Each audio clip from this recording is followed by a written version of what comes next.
మొదటగా దేవునికి నాకు ఈ అవకాశం ఇచ్చిన పాస్టర్ గారికి మీ అందరికి కూడా కూడి వచ్చిన మీ అందరికి కూడా దేవుని నామంలో వందనాలండి. నాకు ఇవ్వబడిన వాక్యం, నేడు నీవు నాతో కూడా పరదేశులో ఉందువు. అయితే మనం ఇక్కడ ఎందుకు వచ్చి కూర్చున్నామండి? దేని కొరకు వచ్చి కూర్చున్నా? ఎవరిని జ్ఞాపకం చేసుకుందామని వచ్చామండి? ఒక నీతిమంతుని జ్ఞాపకం చేసుకునుట ఆశీర్వాదకరం. నీతిమంతుని జ్ఞాపకం చేసుకోవటానికి, ఆయన జ్ఞాపకం చేసుకుంటే మనకు జరిగే మేలు ఏంటంటే ఆశీర్వాదాలు మనకు వస్తాయట. ఆ నీతిమంతుని జ్ఞాపకం చేసుకోవటం వల్ల ఆశీర్వాదాలు మనం పొందుకుంటాం. కాబట్టి ఈరోజు ఆయన్ని జ్ఞాపకం చేసుకోవటానికి మనం ఇక్కడ కూడి ఉన్నామండి. అయితే ఈ నేడు నీవు నాతో కూడా పరదేశంలో ఉంది అన్న మాటలు ఎవరితో అన్నారండి? ఎవరితో అన్నారు? యేసయ్య కుడివైపునున్న దొంగతో మాట్లాడారు. అసలు యేసయ్య ఈ లోకంలోనికి ఎందుకు వచ్చాడు? యేసయ్య ఈ లోకంలో ఎందుకు వచ్చాడంటే, లోక 19:10 చూసుకున్నట్లయితే, నశించిన దానిని వెదకి రక్షించడానికి మనుష్య కుమారుడు ఈ లోకంలోనికి వచ్చాడు. అయితే నశించిపోతున్న నిన్ను నన్ను రక్షించడానికి ఈ లోకంలోకి వచ్చాడండి. అయితే దేవుడు తన ప్రియ కుమారుని లోకానికి పంపించి ఆయన శ్రమల మరణ పునరుద్ధానాల ద్వారా మనకు శాశ్వత రక్షణను, పాప విముక్తిని, పరలోక భాగ్యాన్ని ప్రసాదించడానికి ఈ లోకంలోకి వచ్చాడండి. అయితే మనం దేవుడు శిలువపై ఉన్నప్పుడు మాట్లాడిన మాట, మొట్టమొదటి మాట, తండ్రి వీరేమి చేయుచున్నారో వీరెరుగరు కనుక వీరిని క్షమించమంటున్నాడు. ఎవరిని క్షమించమంటున్నాడండి? దేవుడు ఈ లోకంలోకి వచ్చినప్పుడు 33.5 సంవత్సరాలు తను పరిచర్య చేసినప్పుడు ఈ ప్రజలందరూ కూడా దేవుని వలన అనేకమైన మేలులు పొందారు, అనేకమైన సూచక్రియలు చూశారు, అనేకమైన అద్భుతాలు చూశారు, అనేకమైన స్వస్థతలు పొందుకున్నారు. కానీ ఈ ప్రజలు ఏమంటున్నారంటే, దేవుణ్ణి సిలువ వేయండి, బరబ్బాని విడుదల చేయమని అడుగుతున్నారు. కానీ ఎంత మరి ఈ ప్రజలు ఎలాంటి వారంటే, దేవుని విషయంలో ఐగుప్తు దాసత్వం నుంచి ఇశ్రాయేలు జనాంగాన్ని నడిపించినప్పుడు కూడా జనాలందరూ కూడా అరణ్యంలో దేవుని మీద అనేకమైన మేలులు పొందుకొని కూడా దేవుని మీద సణుగుకున్న వారిగా ఉన్నారు. అయితే ఈ దేవుడు అయినప్పటికీ తన ప్రియ కుమారుని ఏం చేశాడు? మన మధ్యకి తీసుకొని వచ్చాడు. మనుష్య కుమారుడిగా మన మధ్య తీసుకొని వచ్చి మనకు రక్షణ భాగ్యాన్ని ఇవ్వటం కోసం ఆయన కుమారుని మరణం పాత్రకి అప్పగించాడనమాట. అయితే ఇక్కడ దేవుడు మొదటి మాటలో ఏం చెప్తున్నాడంటే, క్షమించే గుణాన్ని. అయితే వారు ఎలాంటి వారైనా సరే క్షమించే గుణాన్ని మనకి మాదిరిగా ఇచ్చారు. ఇక్కడ రెండవ మాటలో రక్షణ గురించి తెలియజేస్తున్నారు. యేసయ్యతో పాటు కుడివైపున ఉన్న దొంగ, ఎడమవైపున దొంగ సిలువ మాట్లాడినప్పుడు మనం చూస్తాం. సిలువ వేసినప్పుడు, దేవుని సిలువ వేసినప్పుడు అక్కడ ఉన్న లోక 23:35 చూసుకున్నట్టయితే అధికారులు ఏమంటాడు? వీడు ఇతరులను రక్షించను, దేవుడు ఏర్పరచుకున్న క్రీస్తు అయితే తన్ను తాను రక్షించుకోమంటున్నారు. తన్ను తాను రక్షించుకోమని అడుగుతున్నారు అనమాట అధికారులు కూడా. ఇంకా మనం చూసుకున్నట్టయితే లోక 23:36 సైనికులు, నీవు యూదుల రాజు అయితే నిన్ను నీవే రక్షించుకొనుము అని అపహసిస్తున్నారు దేవుణ్ణి. అనేక మంది ఇంకా అక్కడ దారిన వెళ్ళే మార్గమున వెళ్ళుచున్న ప్రజలు కూడా దేవుణ్ణి అంటున్నారు. మార్గమున వెళ్ళేవాడు, ఆహా, దేవాలయమును పడగొట్టి 3 దినములలో కట్టువాడా, శిలువ మీద నుండి దిగి రక్షించుకొనమని చెప్పి దూషిస్తున్నారు. అయినా వీళ్ళందరూ కూడా దేవుని చూశారు, కానీ మనమైతే దేవుణ్ణి చూడలేదు. కానీ మనమైతే దేవుని యందు విశ్వాసం ఉంచిన ప్రజలం మనం. అయితే చూసి నమ్మిన వారికన్నా చూడక నమ్మిన వారు ధన్యులు అంటున్నారు. వాళ్ళు చూసి నమ్మారు, చూసి నమ్మలేదు. మనం చూడకుండా దేవుని యందు విశ్వాసం ఉంచాం. మనం ఎలాంటి వారమో మనం ధన్యులం. అయితే మనం ఇంకా చూసుకున్నట్టయితే దేవునితో సిలువ వేయబడిన 2 దొంగలు, బందిపోట్ల దొంగలు కూడా నిందించారు. చాలామంది మొదటి దొంగే నిందించాడు అనుకుంటారు, కానీ 2 దొంగలు కలిసి నిందించారు దేవుణ్ణి. మనం మార్కు సువార్త మత్తయి సువార్త తీసుకున్నట్టయితే మత్తయి సువార్త 27:44 తీసుకున్నట్టయితే చూద్దామండి ఒకసారి.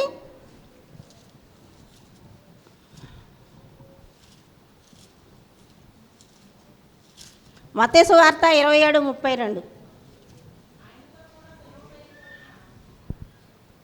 చదవండి. ఆయనతో కూడా సిలువ వేయబడిన బందిపోటు దొంగలను అలాగనే ఆయనను నిందించి ఇద్దరు కూడా అండి. మార్కు సువార్త 15:32 కూడా ఈ వచనాన్ని మనం చూడవచ్చు. ఇద్దరు బందిపోటు దొంగలు కూడా సైనికులు, అధికారులు, శాస్త్రులు, మార్గమున వెళ్ళుచున్న ప్రజలు కూడా దేవుణ్ణి నిందించిన వారిగా అపహసించారు, తృణీకరించారు. చివరికి దేవుణ్ణి హేరోదు రాజు కూడా పిలాతు దగ్గర తీసుకెళ్ళినప్పుడు ఈయనలో ఏ నేరం కనబడలేదని ఈయన గలిలయ దేశం నుండి యూదయ దేశం వరకు కూడా మరి పరిచర్య చేసిన వాడుగా ఉన్నాడని దేవుణ్ణి హేరోదు రాజు దగ్గర పంపించినప్పుడు హేరోదు రాజు కూడా అంటాడు, ఒక సూచక్రియ చేయమని అడుగుతాడు. కానీ సూచక్రియ చేయమంటాడు. మరలా చాలా ప్రశ్నలు వేసినప్పుడు దేవుడు వాటన్నిటిని విని కూడా మెదలకుండా ఉన్నప్పుడు హేరోదు రాజు ఏం చేస్తాడంటే ఆయన్ని తృణీకరించి అపహసించి సైనికులు ఆయన కూడా చేసి ఆయనకి ప్రశస్తమైన వస్త్రాన్ని ఇచ్చి అతన్ని మళ్ళీ పిలాతు దగ్గరికే పంపిస్తాడండి. అయితే అతను కూడా తృణీకరించిన వాడుగా ఉన్నాడు. ఎంతోమంది దేవుణ్ణి చూశారు కానీ దేవుణ్ణి తృణీకరించిన వారిగా ఉన్నారు. అయితే తృణీకరించిన చివరికి పిలాతు హేరోదు కూడా ఎప్పటి నుండో బద్ధశత్రువులై ఉన్నారు. కానీ ఆ క్షణమందు వారంట దేవుని విషయంలో వాళ్ళిద్దరు కూడా మిత్రులయ్యారట. చూడండి, దేవుడు తను చనిపోయే ముందు కూడా ఎంతోమందిని కలిపిన వాడుగా ఉంటున్నాడు. అయితే వీళ్ళందరూ కూడా దేవుణ్ణి దూషించినప్పటికీ రెండవ విధంగా ఇవన్నీ చూశాడు. రెండవ విధంగా అనుకున్నాడు, ఈయన ఎంతమంది ఈ రీతిగా అంటున్నారు, ఈయనైతే ఏమంటున్నాడు, తండ్రి వీరేం చేస్తున్నారో వీరెరుగరు కనుక వీరిని క్షమించమంటున్నాడు. ఇంత చేసినా కానీ ఈయన ఎందుకు క్షమించమంటున్నాడని ఆయనకు ఒక డౌట్ వచ్చి ఆయన దేవుని వైపు చూసినప్పుడు ఆయన హృదయం తెరవబడింది. మొదటి దొంగ రెండవ దొంగ అనుకుంటాడు.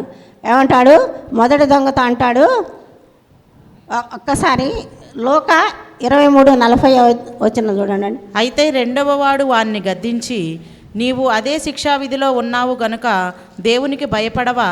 మనకైతే ఇది న్యాయమే, మనము చేసిన వాటికి తగిన ఫలము పొందుచున్నాము. కానీ అంతకన్నా ముందు వేలాడదీయబడిన నీవు అదే శిక్షా విధిలో ఉన్నావు గనుక దేవునికి భయపడవా అని అడుగుతాడు. అంటే ఆయన దేవుడని ఒప్పుకుంటున్నాడు. రెండోదంగా నీవు దేవునికి భయపడవా, మనకైతే ఇది న్యాయమే. అంటే అతను తప్పు చేసినట్టు ఒప్పుకుంటున్నాడు, పాపాన్ని చేసినట్టు ఒప్పుకుంటున్నాడు. మనకైతే ఇది న్యాయమే కనుక మనము చేసిన దానికి ప్రతిఫలము పొందుతున్నాము. మనం ఏదైతే చేసామో, ఏ హత్యలైతే చేసామో, ఏ దోపిడీలు చేసామో, ఏ దొంగతనాలు చేసామో, ఏ విచారం చేసామో, ఏవి చేసామో, అతిక్రమ క్రియలు ఎన్ని చేసిన వాటికి మనం ప్రతిఫలం పొందుతున్నాము. కానీ ఈయన ఏ తప్పిదమును చేయలేదు అంటున్నాడు. ఏ తప్పిదము చేయలేదంటే దేవుని గురించి అక్కడ ఈ రెండో విధంగా సాక్ష్యం ఇస్తున్నాడండి. ఆయన నీతిమంతుడు అని, ఏ తప్పిదమును చేయలేదు. కానీ మాతో పాటు ఈయన కూడా శిక్షకు విధింపబడింది, కానీ ఈయన నీతిమంతుడు అంటున్నాడు. ఏ తప్పిదము చేయలేదని చెప్పి అంటున్నాడు ఆయన.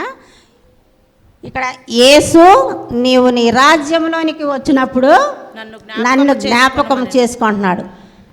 అక్కడ రెండో విధంగా పశ్చాత్తాపడ్డాడండి. దేవునికి భయపడమంటున్నాడు. దేవుడని అంగీకరించాడు. అతన్ని తన తప్పిదాన్ని ఒప్పుకున్నాడు, తన పాపాన్ని ఒప్పుకున్నాడు, దేవునికి లోబడిన వాడుగా ఉన్నాడు. యేసు అని పిలిచాడు. యేసు అంటే రక్షకుడా అని అర్థం కదా.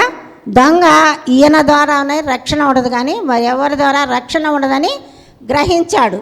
కానీ ఎప్పుడైతే దేవుడు మొదటి మాటలో తండ్రి వీరేమి చేయుచున్నారో వీరెరుగురు కనుక వీరిని క్షమించమన్నాడో అప్పుడే ఆ దొంగ మారిపోయాడండి. ఆ క్షణమందే మారిపోయినట్టున్నాడు.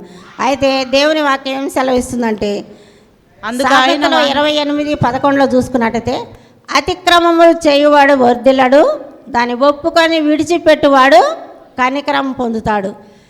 అతిక్రమములు అన్నీ చేశాడు, కానీ వాటన్నిటిని కూడా దేవుని సన్నిధిలో ఒప్పుకున్నాడు. కాబట్టి ఆయన కనికరము పొందుకున్నాడు, ఒప్పుకున్నాడు, కానీ విడిచిపెట్టాడు కూడా. ఇక ఆ పాపం చేయకుండా విడిచిపెట్టాడు. అయితే రోమా 10:9 చూసుకున్నట్టయితే, యేసు ప్రభువని నీ నోటితో ఒప్పుకొని దేవుడు మృతుల్లో నుండి ఆయన లేపినని నీ హృదయమందు విశ్వసించిన ఎడల నీవు రక్షింపబడతావు. ఎప్పుడు రక్షింపబడతాడండి? ఎవరైనా మనమైనా ఎవరైనా ఎప్పుడు రక్షింపబడతాము? నోటితో ఒప్పుకోవాలి, దేవుని మృతుల్లో నుండి లేపనని నీ హృదయమందు విశ్వసించిన ఎడల. నీ హృదయంలో విశ్వాసం ఉండాలి. నువ్వు ఒప్పుకోవటం కాదు, కానీ నీ హృదయంలో విశ్వాసం ఎప్పుడైతే ఉంటుందో అప్పుడు మాత్రమే రక్షించబడతావు. దేవుడు ఏమంటున్నాడు? నేడు నీవు నాతో కూడా పరదేశంలో ఉంది అంటే ఇక్కడ రక్షింపబడ్డాడని. యేసు అని పిలిచినప్పుడే రక్షకుడు అని అర్థం. యేసు అంటేనే రక్షింపబడ్డాడు అక్కడ. అయితే ఆ రెండో కుడివైపున దొంగ దేవుణ్ణి హృదయమందు విశ్వసించాడు, నోటితో ఒప్పుకున్నాడు. ఇక్కడ రెండో దొంగ దేవుని యందు విశ్వాసం ఉంచి నోటితో ఒప్పుకున్నాడు, కాబట్టి ఆయన రక్షణ పొందుకున్నట్టు మనం చూస్తున్నాం. అయితే నా పరిస్థితి ఏంటి? మనం ఎప్పుడు దేవుణ్ణి నోటితో ఒప్పుకునే వారంగా ఉంటాము, ఎప్పుడు ఆయన యందు విశ్వాసం ఉంచుతాము? మనల్ని మనం పరిశీలన చేసుకుందామా? అయితే దేవుడు ఈ లోకంలో ఉన్నప్పుడు కొంతమంది రక్షణ పొందిన వారిని చూపిస్తానండి. ఒక స్త్రీని, ఒక పురుషుని, కొంతమంది రక్షణ పొందిన వారు ఉన్నారు దేవుడు ఈ లోకంలో ఉన్నప్పుడు. అయితే మొదటగా జక్కయ్య లోక 19:10 అధ్యాయంలో చూసుకున్నట్టయితే, జక్కయ్య సుంకపు గుత్తదారుడు. ఆయన పన్నులు వసూలు చేసేవాడు, అక్రమ ఆర్జన సంపాదించేవాడు. లోక 19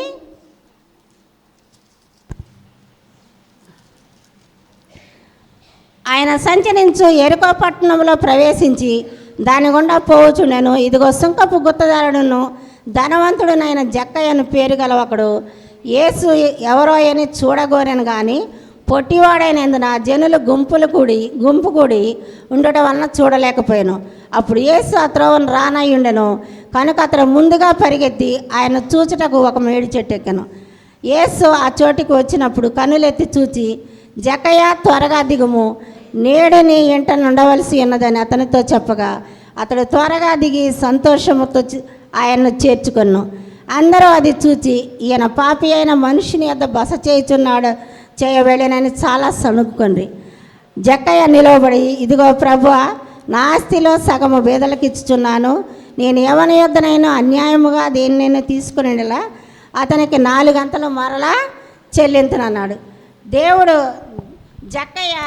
వస్తున్నాడని చెప్పి మా హృదయంలో ఆయనకి దేవుని యందు విశ్వాసం ఉంది. అతడు పాపి అయినప్పటికీ దేవుని యందు విశ్వాసం ఉంచిన వాడై దేవుని చూడాలని ఆశపడ్డాడు. అయితే హృదయ రహస్యం లేని వాడు మన దేవుడు కాబట్టి అండి, జక్కయ్య హృదయాన్ని చూసి అతను పొట్టివాడైన మేడి చెట్టు ఎక్కినప్పుడు దేవుడు ఆ ప్రాంతానికి వచ్చినప్పుడు తన కన్నులెత్తి పైకి చూసి, జక్కయ్య దిగిరమ్మంటాడు. దిగి వచ్చినప్పుడు నీ ఇంట నేను బస చేయాల్సి ఉంది అని అన్నప్పుడు జక్కయ్య ఏం చేశాడు? ఆయన్ని సంతోషంతో చేర్చుకున్నాడట. సంతోషంగా అతన్ని చేర్చుకున్నట్టు ఇక్కడ చూస్తున్నాం. సంతోషంగా చేర్చుకోవటం కాదు కానండి, ఇంకా ఆయన ఆజ్ఞలను అనుసరించిన వాడిగా ఉన్నాడు. యోహాను సువార్త 14:15 చూసుకున్నట్టయితే, ఎవరైతే నన్ను ప్రేమిస్తారో వారు నా ఆజ్ఞల్ని అనుసరిస్తారని వాక్యం చెప్తుందండి. అయితే ఇక్కడ 4 విషయాలు మనం చెప్పుకుందాం. జక్కయ్య సంతోషంగా దేవుని చేర్చుకున్నాడు, రెండవదిగా ఆయన ఆజ్ఞలను అనుసరించాడు, మూడవదిగా ఇదిగో ప్రభువా, నా ఆస్తిలో సగము బీదలకు ఇస్తున్నాను, దేవుని ఆజ్ఞను అనుసరించిన వాడిగా ఉన్నాడు. తను అక్రమంగా ఆర్జించిన ఆస్తిని సగం పేదలకు ఇస్తున్నాను అన్నాడు. నాలుగవదిగా, నేను ఎవరినొద్దనైతే అన్యాయంగా తీసుకున్నానో వారికి 4 గంటలు చెల్లిస్తానన్నాడు. కానీ దేవుణ్ణి అప్పుడు దేవుడు అంటాడు, ఇగో నీ ఇంటికి రక్షణ వచ్చింది అంటున్నాడు. ఆ క్షణమందే జక్కయ్య రక్షింపబడ్డాడు. ఎవరైతే దేవుణ్ణి ప్రేమిస్తారో, ఎవరైతే దేవుని ఆజ్ఞలను అనుసరిస్తారో, వాళ్ళు దేవుని యందు విశ్వాసం ఉంచుతారో, దేవుని నోటితో ఒప్పుకుంటారో, వాళ్ళు వాళ్ళని దేవుడు రక్షణలోకి తీసుకెళ్తాడు. అంత మాత్రం కాదు, కానీ ఇక్కడ అంటారు వాళ్ళు పాపి అయినా ఇంటికి వెళ్తున్నాడు అంటాడు. అయితే దేవుని వాక్యంలో సెలవిచ్చేది ఏంటంటే మత్తయి 9:13 మనం చూసుకున్నట్టయితే, నేను పాపులను పిలువవచ్చి తిని నీతిమంతులను పిలువ రాలేదు అంటున్నాడు. పాపి అయిన జక్కయ్యని చేర్చుకున్నాడు. పాపి అయిన జక్కయ్య ఇంటికి దేవుడు వెళ్ళాడు, ఆ ఇంటికి రక్షణ వచ్చిందండి. అయితే నీవు నేను ఎప్పుడు చేర్చుకుంటాం? నీవు నేను దేవుణ్ణి మన హృదయంలోనికి, మన గృహంలోనికి ఎప్పుడు చేర్చుకునే వారిగా ఉందాం. ఒక్కసారి మనల్ని మనం పరిశీలన చేసుకుందామండి. అంత మాత్రం కాదు, కానీ దేవుడు ఇంకా స్త్రీలలో నుండి ఒకరిని మనం తీసుకుందామండి. లూదియా తురతైరా పట్టణానికి చెందిన ఒక ఊదారంగు పొడి అమ్ముకునే స్త్రీ అండి. ఆమె అమ్ముకునే క్రమంలో ఒకరోజు పౌలు గారు మాటలని వినదండి. నదీ తీర ప్రాంతంలో పౌలు గారు మాటలు చెప్తున్నప్పుడు ఆమె పౌలు గారి మాటలు విని ఆమె దేవుని యందు విశ్వాసం ఉంచిందట. ఆ మాటలు వింటున్నప్పుడే ఆమె హృదయం తెరవబడిందట. ఆమె హృదయం తెరిచినందున ఆమె ఏమిన్నది? దేవుని మాటలు యందు విశ్వాసం ఉంచింది. ఏమిన్నదండి? ఆమె వినుట వలన విశ్వాసం కలుగును, వినుట క్రీస్తుని గురించిన మాట వలన కలుగును అంటున్నాడు. అంటే మనం చెప్పుకునే మాటలు కాదండి. మన మందిరానికి వచ్చినా కానీ మన చీరల గురించో, బంగారం గురించో, మన కుటుంబ సమస్యల గురించో మాట్లాడుకుంటాం. కానీ ఈమె అక్కడ కూర్చొని ఏం చెప్తుంది? ఆమె దేవుని గురించిన మాటల్ని విన్నదండి. ఆ మాటలు ఆమె హృదయాన్ని తెరచనియట. దేవుడు ఏమంటున్నాడంటే వినుట వలన విశ్వాసం కలుగును, అది దేవుని గురించిన మాట వలన కలుగుద్దట. అయితే ఆమె దేవుని గురించి మాటని, దేవుని విషయంలో ఆమె మాట విని హృదయాన్ని మార్చుకుంది. అయితే మనం చూసుకున్నట్లయితే అపోస్తల కార్యాలు ఒకసారి చదువుకున్నామండి.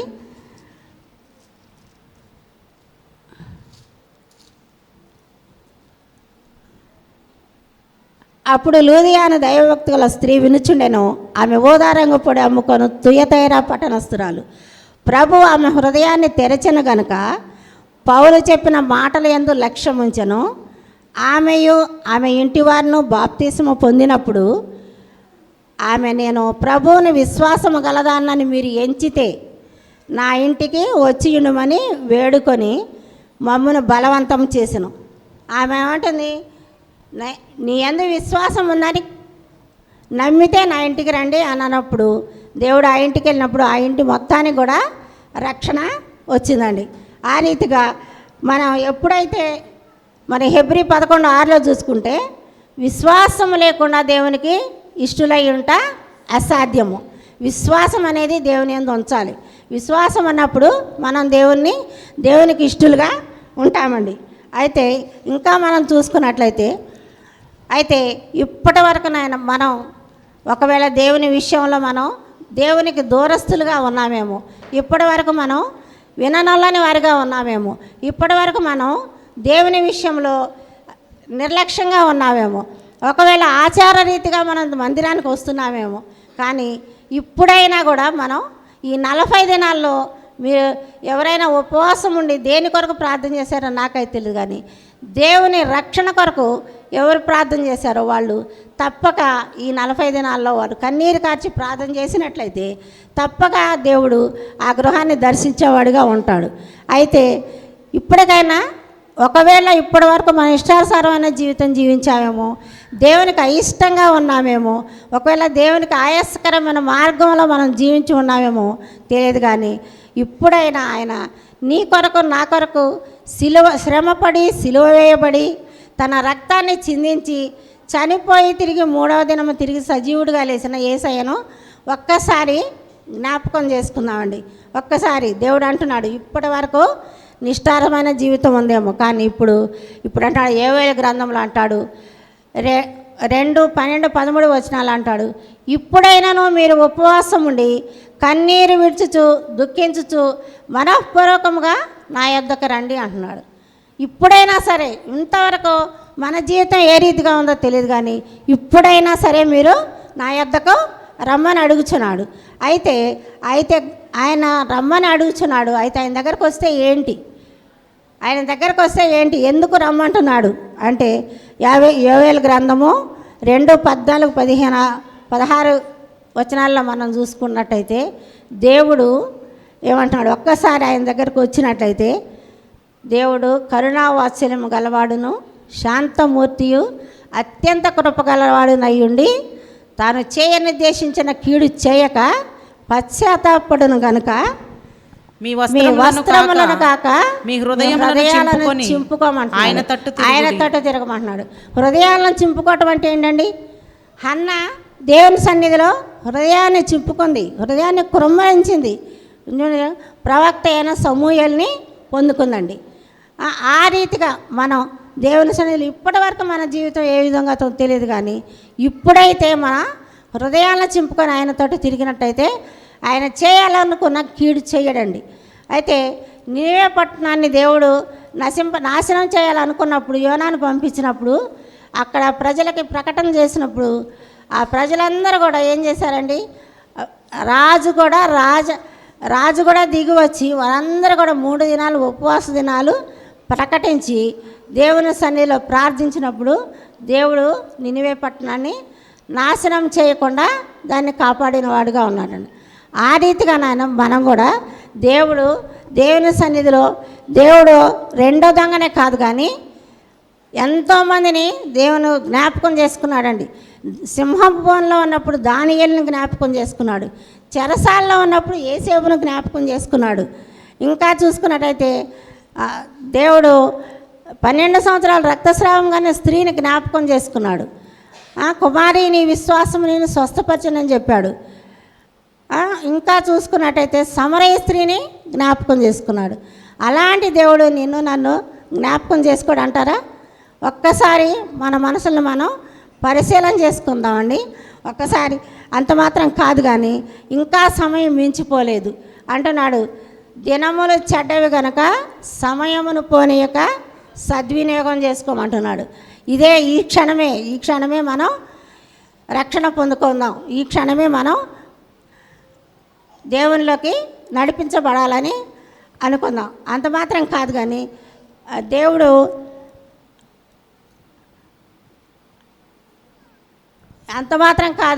సిలువను గూర్చిన వార్త రక్షింపబడుచున్న మనకు వెర్రితనము, కానీ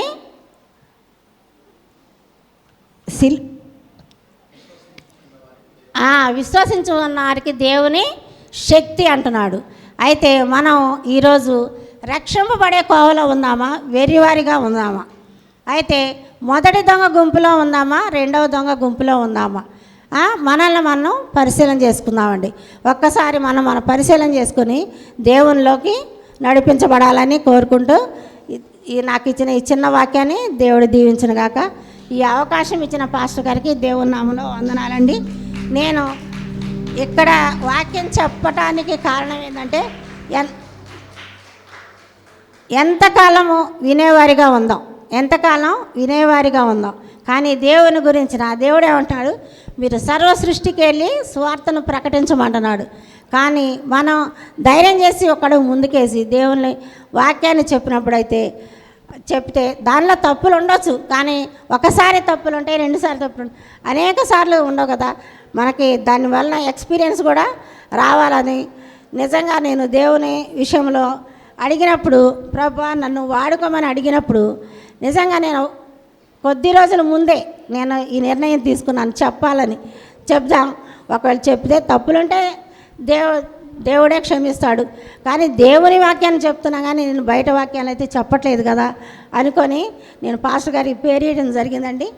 ఒకవేళ నేను దేవుని విషయంలో ఏమన్నా తప్పుగా మాట్లాడుంటే దయతో క్షమించండి. దేవుడు నాకు ఇచ్చిన ఈ సమయాన్ని బట్టి మీకే వందనాలు చెల్లించుకుంటూ దేవుడు దీవించును గాక.